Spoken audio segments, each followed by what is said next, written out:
Friends, ನಾನಿವತ್ತು ಚಪಾತಿನ ಅನ್ಕೊಳ್ಳಿ, ಪರೋಟನ ಅನ್ಕೊಳ್ಳಿ, ರುಚಿಕರವಾದಂಥ ರೆಸಿಪಿನ ಮಾಡ್ತಿದ್ದೀನಿ. ಮೊದಲಿಗೆ ಗೋಧಿ ಹಿಟ್ಟನ್ನ ತೊಗೊಂಡ್ರೆ ಅದರಲ್ಲಿ ಸ್ವಲ್ಪ ಸಕ್ಕರೆ, ರುಚಿಗೆ ತಕ್ಕಷ್ಟು ಉಪ್ಪು, ತುಪ್ಪ ಅಥವಾ ಎಣ್ಣೆ, 2 ಟೇಬಲ್ ಸ್ಪೂನ್ ಮೊಸರನ್ನ ಹಾಕ್ಕೊಂಡು ಸರಿಯಾಗಿ ಮಿಕ್ಸ್ ಮಾಡಿಕೊಂಡು ಸ್ವಲ್ಪ ನೀರು ಹಾಕಿ ನಾದ್ಕೊಂಡ್ಬಿಟ್ಟು ನೆನೆಗೆ ಬಿಟ್ಕೊಂಡಿದ್ದೆ. ಈ ಥರ ಎಲ್ಲ ಉಳ್ಳೆ ಮಾಡಿಕೊಂಡು ಚಪಾತಿನ ಲಟ್ಟಿಸ್ಕೊಂಡ್ಬಿಟ್ಟು ಅದಕ್ಕೆ ಎಣ್ಣೆನ ಹಚ್ಕೊಂಡು ಫೋಲ್ಡ್ ಮಾಡಿಕೊಂಡು ಲಟ್ಟಿಸ್ಕೊಂಡು ಹಂಚೆಲ್ಲ ಹಾಕೊಳ್ತಾ ಇದ್ದೀನಿ.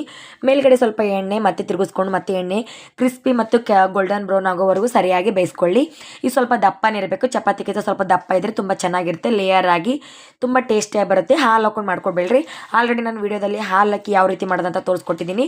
ಇದನ್ನು ಕೂಡ ಒಂದ್ಸಲ ಟ್ರೈ ಮಾಡಿ ನೋಡಿ, ತುಂಬ ಚೆನ್ನಾಗಿರುತ್ತೆ. ಇದಕ್ಕೆ ಏನಂತೀರಂತ ಕಾಮೆಂಟ್ ಬಾಕ್ಸಲ್ಲಿ ತಿಳಿಸಿ. ಮತ್ತು ನಾನು ಇನ್ನೊಂದು ಕೂಡ ಮಾಡಿಕೊಂಡು ಈ ಥರ ಮಡಿಸ್ಕೊಂಡು ಮತ್ತೆ ನಾನು ಲಟ್ಟಿಸ್ಕೊಳ್ತಾ ಇದ್ದೀನಿ. ಇದನ್ನು ಕೂಡ ಅಷ್ಟೇ ತುಂಬ ಸಾಫ್ಟ್ ಆಗಿರುತ್ತೆ. ಮೇಲ್ಗಡೆ ಎಲ್ಲ ಕ್ರಿಸ್ಪಿಯಾಗಿ ಬರುತ್ತೆ. ಲಟ್ಟಿಸ್ಕೊಂಡು ಆದಮೇಲೆ ಹಂಚ ಮೇಲೆ ಹಾಕ್ಕೊಂಡು ಸರಿಯಾಗಿ 2 ಸೈಡ್ ಬೇಯಿಸ್ಕೊಂಡು ಎಣ್ಣೆ ಅಥವಾ ತುಪ್ಪನ ಹಚ್ಕೊಂಡು ಕೆಂಪಗೆ ಆಗೋವರೆಗೆ ಸರಿಯಾಗಿ ನೀವು ಬೇಯಿಸ್ಕೊಳ್ಳಿ. ಗೋಲ್ಡನ್ ಬ್ರೌನ್ ಆಗಬೇಕು. ರೆಡಿ ಆಗುತ್ತೆ ನೋಡಿ ರುಚಿಕರವಾದಂಥ ಪರೋಟ. ಒಂದ್ಸಲ ಟ್ರೈ ಮಾಡಿ ನೋಡಿ.